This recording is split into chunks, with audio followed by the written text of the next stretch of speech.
राधे राधे। कृष्ण ज्ञान ऊर्जा में आप सबका स्वागत है। आप सभी स्वस्थ होंगे ऐसी कामना मैं विष्णु जी से करती हूँ। आज हम बृहस्पतिवार के व्रत की कथा को सुनेंगे। इस दिन बृहस्पतिश्वर महादेव की पूजा की जाती है। दिन में एक ही समय भोजन करना होता है। पीले वस्त्र धारण करना, पीले पुष्पों को धारण करना होता है। भोजन भी चने की दाल का या फिर बेसन का करना होता है। आज के दिन नमक नहीं खाते हैं।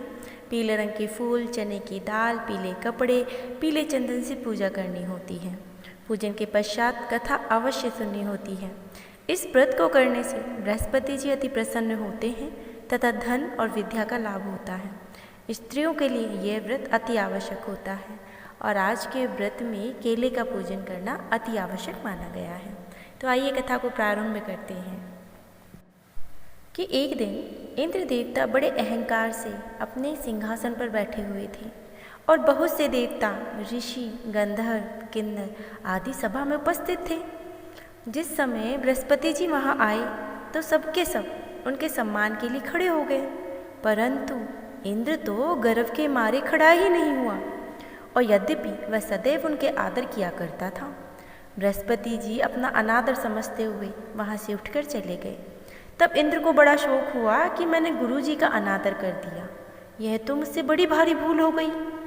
गुरु जी के आशीर्वाद से ही मुझको ये वैभव मिला है, उनके क्रोध से यह सब नष्ट हो जाएगा, इसीलिए उनके पास जाकर उनसे मुझे क्षमा मांगनी चाहिए। ऐसा विचार कर इंद्र उनके स्थान पर गए।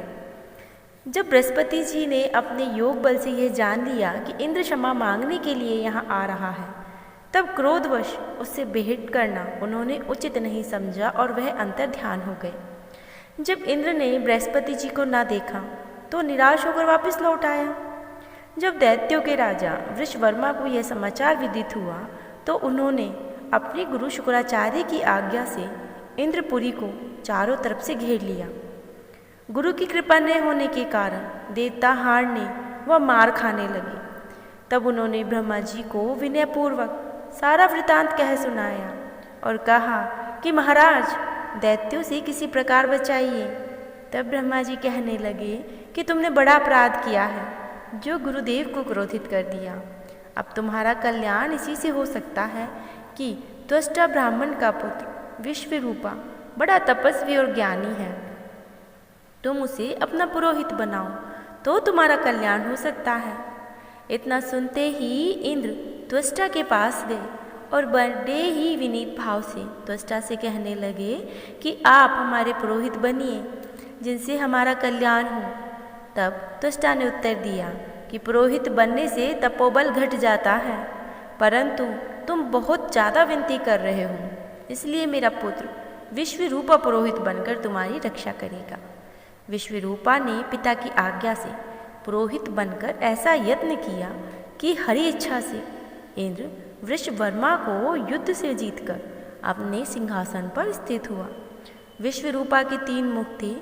एक मुख से वह सोमपल्ली लता का रस निकालकर पीते थे, दूसरे मुख से वह मदिरा पीते थे और तीसरे मुख से अन्नादि भोजन को करते थे। इंद्र ने कुछ दिनोपरांत कहा कि मैं आपकी कृपा से यज्ञ करना चाहता हूँ।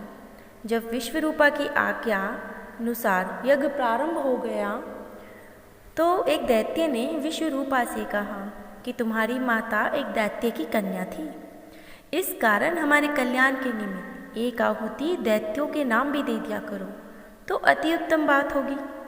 विश्वरूपा उस दैत्य का कहा मानकर आहुति देते समय दैत्यों का नाम धीरे से लेने लगा और इसी कारण यज्ञ करने से देवताओं का तेज बढ़ा ही नहीं। इंद्र ने यह वृतांत जानते ही क्रोधित होकर विश्वरूपा के 3 ही सिर काट डाले। मद्यपान करने वाले से भंवरा, सोमपल्ली पीने वाले से कबूतर और अन्न खाने वाले मुख से तीतर बन गए। विश्वरूपा के मरते ही इंद्र का स्वरूप ब्रह्म हत्या के प्रभाव में बदल गया।